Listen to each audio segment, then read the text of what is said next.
Welcome to Live Interactive English. Hi everyone, I'm Mike. And I'm Sam. And we are back here with part 2 of I'm Not Eating That, 4 foods with very strange names. So far we've encountered 2 foods with strange names, and the good news about those ones was what is in the name is not in the food, right? Yes. So Welsh rabbit has... No rabbits. No rabbit. Also not from Wales. And also not from Wales. And what was the other one? The other one was a Dutch baby. That's right. Good thing we are not eating any babies. No babies, and also not from the Netherlands. Actually, it was supposed to be German babies.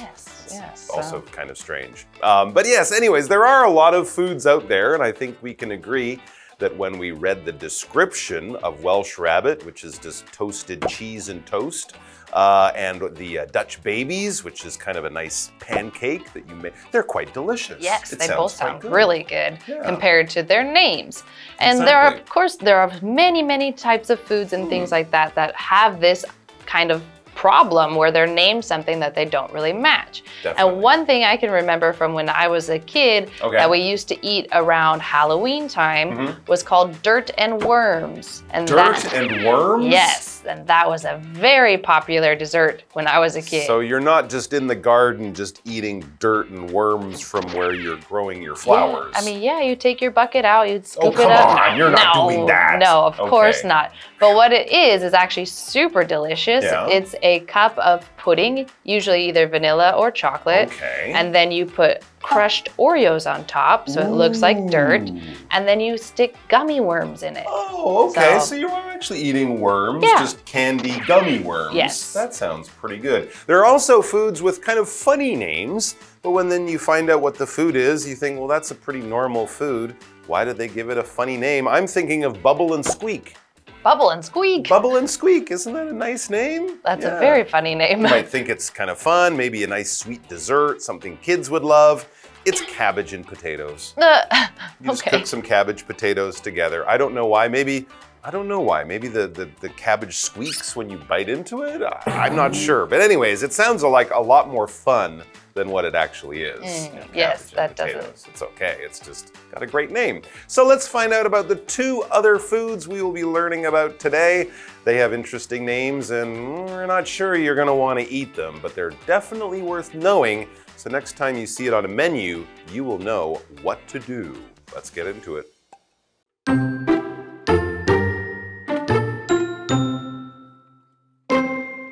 Head cheese. Despite its name, there is no cheese in head cheese. It is actually a cold, savory jelly that is usually made with the meat from a pig's or calf's head. It was first created in Europe hundreds of years ago. Back then, the wealthy people got all the good meat, so poorer people had to be creative with what was left. These days, head cheese is less common, but it can still be found in countries from Scotland to Spain.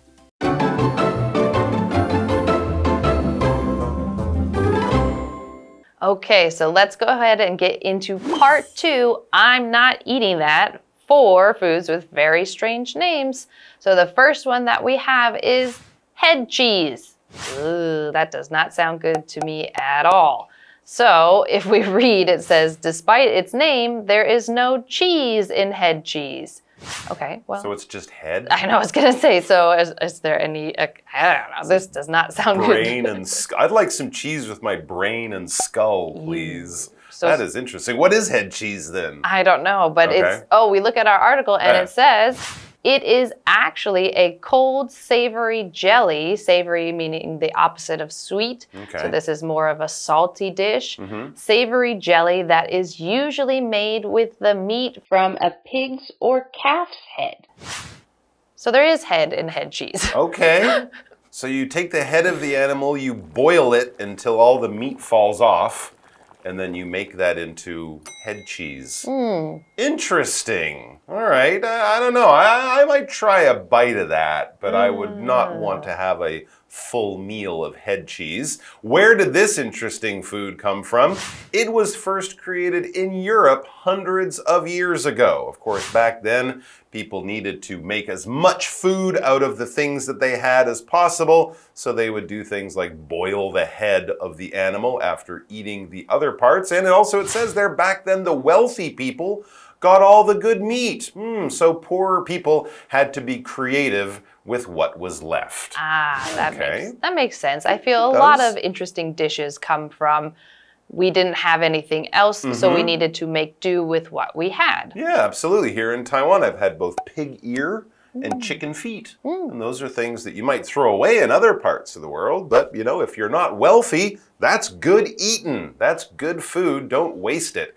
But wealthy people might not have to worry, because if you're wealthy, this adjective means you're rich. You got lots of money. You're very, very well. You're doing very well, and your life is probably quite comfortable. Maybe your money is in the bank. Maybe your money is in land or buildings or whatever. But the point is, you're not worried about paying your bills. You have lots of money for all the problems in life, and you can buy all the wonderful, expensive things that you want because you're rich, you're wealthy. Like my grandfather. Not my grandfather, the one in the example sentence. My grandfather is a wealthy and powerful man. Well, that's good for him. Yeah, good. Lucky to have that kind of grandfather, I guess. I hope your grandfather likes you. Yeah, well, that's probably more important too.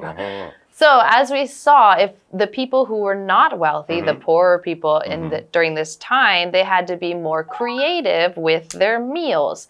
And so this word creative, it means it comes from the verb create, because you're kind of trying to come up with something new. So if you are a creative person, you are somebody who is good at thinking of ideas, of new things.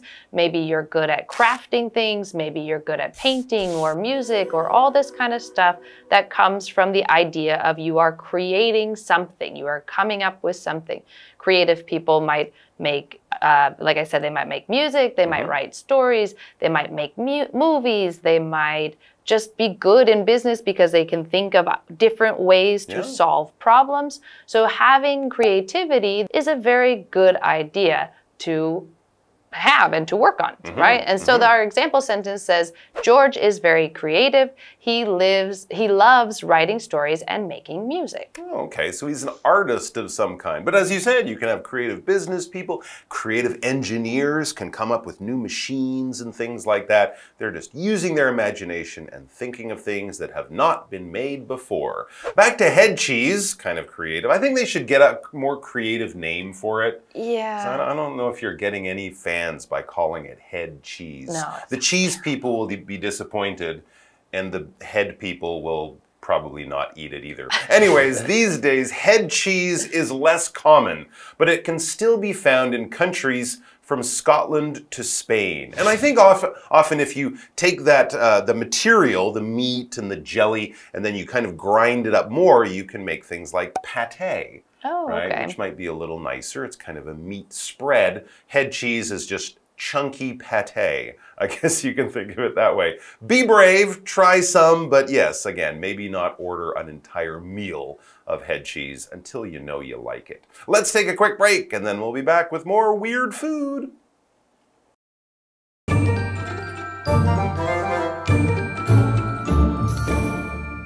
Hello， 大家好，我是 Hanny。我们来看看第3种名字听起来很奇怪的食物是 head cheese， 猪头肉冻。说到头 ，Mike 老师有用到 skull 这个字 ，skull，skull 就是指颅骨、头盖骨。好，那虽然这个食物叫做 head cheese， 但是里头却没有 cheese， 它其实是一种冰冷咸味的胶状物。那通常是用猪头或者是小牛头的肉制成的。它起初是在好几百年前的欧洲创造出来。那当时有钱人可以取得所有好的肉，好的部分都被他们拿走。那穷人家就得发挥创意来料理剩下的东西了。而如今猪头肉冻比较少见了，但是从这个苏格兰到西班牙等等国家还是可以找到。这让 Mike 老师想到另外一种食物是 pâté， 就是肉酱，它是把肉啊、鱼等等剁碎，然后后加上佐料制成的食品。好，那么课文单字 wealthy 它是形容富裕的、有钱的，那么 creative 则是形容有创意的、有创造力的。接回到课文中。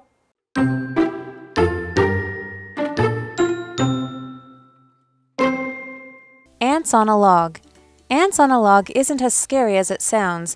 It's simply a celery stick, the log, that is cut in half, filled with peanut butter, and dotted with raisins, the ants. It's an easy snack for kids to make and enjoy.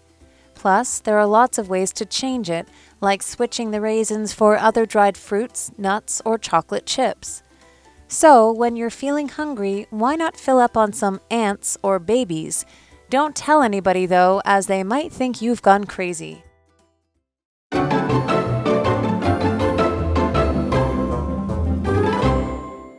Okay, so we just talked about head cheese, and we had two other weird names before that for different types of food, but now we are on to our final strange named food, and that is ants on a log. Oh, I love ants on a log. That's a fun food to make and eat. Yes. As long as it's not real ants, then it is actually quite yummy. It isn't real ants, is it? No. Okay, no. Good. So good. as our article says, ants on a log isn't as scary as it sounds. So again, it's not real ants, of course. And we had this word scary. Scary is an adjective that it just means something that makes you feel afraid. So you might watch a scary movie or read a scary book or tell a scary story. Those are all things you might do around Halloween time. That's right. Yes, so scary is just something that makes you feel afraid. And so our example sentence says, I couldn't sleep after watching that scary movie. Ooh, scary movies aren't so bad. But of course, in the real world, you could have a scary experience if you almost get hit by a car. Or I know for me, every time I leave my home, I have to check my pockets for my keys. Because the idea of locking myself out of my house is quite scary. It's frightening. It's something you definitely don't want to have happen. But don't worry, ants on a log are not scary. Eating ants on a log is something you do want to happen because it's quite tasty. What is it? It's simply a celery stick, the log, that is cut in half, filled with peanut butter, because celery is kind of like a U shape, right? So down that middle part, you fill that with peanut butter, and then dotted with raisins. And the raisins are the ants. So basically celery, peanut butter, put a few ants in there, eat and enjoy. It's an easy snack for kids to make and enjoy. I'm glad they put that there, because this might be one of the first foods that most kids ever prepare by themselves. I think I remember doing it in kindergarten class or something. Even little kids can make it. You don't have to cook anything, you know, you don't have to worry about hurting yourself.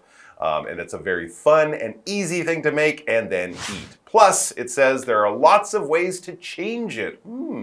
Like switching the raisins for other dried fruits, nuts, or chocolate chips. Or your favorite cereal. Put your favorite breakfast cereal on there too. That you can switch it up in many different ways. Yes, and we had this word switch, and switch just means to change something. So you go from one thing to another thing. So it could be you are switching, in this case, raisins, you're switching them for chocolate chips or something else. You might put on a t-shirt and go, I don't want to wear this today, I want to switch it. You might also have heard this if you hear something about like a light switch. That type of thing is also called a switch because it can change or switch something from on to off. So switch the verb and switch the noun. So you've probably heard this quite a lot. And our example sentence is, I switched my old phone for a new one. The old one is getting too old. I'm tired of it. It's broken. Who knows? So I switched to a new one. Very similar to the word replace. Yes, yes. Okay. And so now we continue on. And so when you're feeling hungry, why not fill up on some ants or babies? But don't tell anybody though, as they might think you've gone crazy. So yes, you might want to eat these things, but maybe don't just say, I'm going to eat some ants or I'm going to eat some babies, because you might get in trouble. You definitely, or you should be prepared to explain it right after you say what you're going to eat, because otherwise people might be a little worried. All right, so here's our what do you think question for you guys and for us. Can you think of any other foods with strange names? We've had quite a good list so far, but we have. There are lots of other options, lots of other choices. Yes, I have heard of a food called pigs in a blanket. Okay. Which is just hot dogs wrapped in a crescent roll, and you bake it, and then you can have pigs in a blanket. Okay, and we were talking about this one as well. Lady fingers is another food with an unusual name. No, you're not eating the fingers of your mom or a lovely lady. It's basically a cookie that's kind of long and finger-shaped. Yes. I think it's made of nuts and powdered sugar and stuff like that. So quite a nice little cookie. No fingers involved. You won't be crunching through bones. You'll be biting through cookie, and that's always nice. So this is a good lesson. If you're ever looking at a menu and there's a weird named food on there, double check what it is. It's probably not as bad as you thought, but maybe, like in the case of head cheese, it's worse than you thought. Yeah, that one. But definitely do check on these things. And be brave, be bold. You'll never know what you'll eat, even if it has a strange name. It could be a delicious dish. All right, guys, take care of yourselves and each other. And we'll see you back here soon. Bye-bye.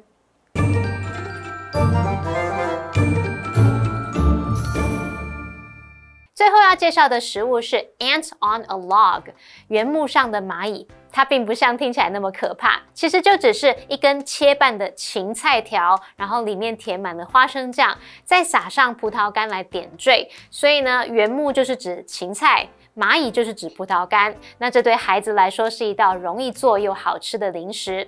它也有很多变化形式，像是把这个葡萄干换成其他干果、坚果或者是巧克力碎片。好，来看单字 scary。scary 是形容可怕的、恐怖的。switch 这个动词则表示转换、改变或者是调换。Sam 老师提到 switch 也可以当名词来指开关、电器开关，像我们可以用 light switch 来指电灯开关。老师们最后也有提到一些奇怪名字的食物，像是 pigs in a blanket 猪包毯，它可能是这种用培根去裹香肠，或者是热狗面包卷。那这时候 Sam 老师有提到 crescent roll 就是指奶油面包卷。而 Mike 老师则提到 lady fingers 则是指手指饼干。好，那这边两个重点，我们进入文法时间。好，我们来看第一个重点是 as 形容词 as 或者是 as 副词 as 点点点，这是表达和什么一样怎么样。那这是形容词或副词原级比较的句型。第二个 as 后面可以接子句，当子句的动词跟前面相同的话，可以把它省略掉，或者是用助动词来代替。我们来看两个例句 ：Molly is as tall as her sister is， 或者是 Molly is as tall as her sister。Molly 和她的姐姐一样高。I don't drink coffee as often as Tim does， 或者是 I don't drink coffee as often as Tim， 我不像 Tim 一样常喝咖啡。那第二个重点是动词 fill 的用法。第一个我们可以用来指填满、装满，常常用被动 be filled with something 去表达充满某事物，像 The basket is filled with fresh fruit， 篮子有满满的新鲜水果。那第二个可以用 fill 去表达使某人吃饱喝足，当这个意思解释时常会接 up， 那它可以当及物或不及物用，像是 The pizza isn't big enough to fill them up， 那个披萨不够大，没办法让他们吃饱。补充一下 ，fill up on something 则是表达吃什么直到饱足为止，像是 The boys filled up on fried chicken and mashed potatoes， 男孩们吃了炸鸡和马铃薯泥，填饱肚子。好，那么以上这些讲解，同学别走开，马上回来哦。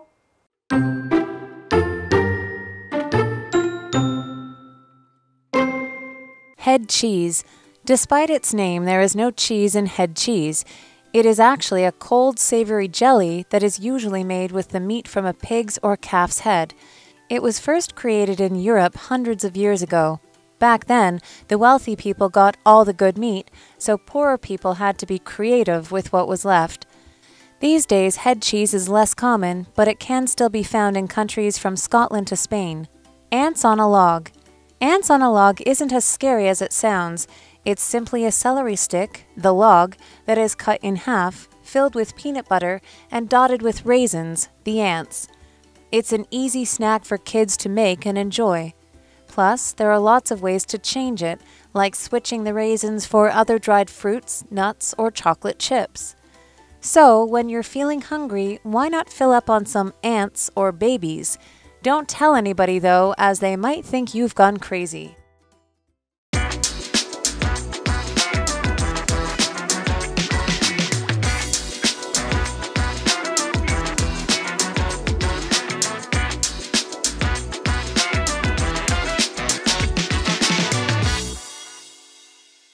Hey, hey, hey, it's KiWi on the street. Hi, I'm Kiki. Hi, I'm Winnie. Hey, by the way, Winnie, did you get my invite? I need to know, so if you reject the invitation, I know how many people are coming. Oh, I heard about this, and actually, Kiki, it turns out the whole office's invites were lost in the spam folder. What? Yeah, but half of them are going. Well, okay, let's see if we can invite some new friends to come with us to our party. Okay, let's work on today's translation. So we have 谢谢你的邀请，但我已经有其他事情了。Okay, so how would you say this in English? Thank you for your invite, but I have another thing to do, so. Thanks for your invite, but I have something else. Thank you for the invitation, but I've already got other things. Very good, or other plans.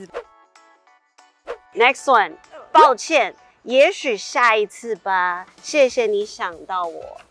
Sorry, maybe next time. Thanks for your invitation. Sorry, maybe next time. Thanks for your invitation. Sorry, maybe next time. Thanks for thinking about me. Okay, very good. What about you? Thanks for thinking about me. Very good, or thinking of me. Very good. Good job. Okay, what have we learned today? Today's translations, we learned how to politely decline people's invitations. The first sentence is, thanks for the invite, but I already have plans. In this sentence, the word invite is a noun, but you could also use the word offer instead. Also in the sentence, plan can be changed to engagement. So, for example, the new sentence would be, thanks for the offer, but I already have other engagements. For our second phrase, sorry, maybe another time. Thank you for thinking of me. In this sentence, because for is a preposition, the verb behind it or the verb that comes after it, you have to add an ing. So in this case, it's thinking instead of think. Thank you for thinking of me. So the whole sentence is, sorry, maybe another time. Thank you for thinking of me. That's it for today. KiWi later.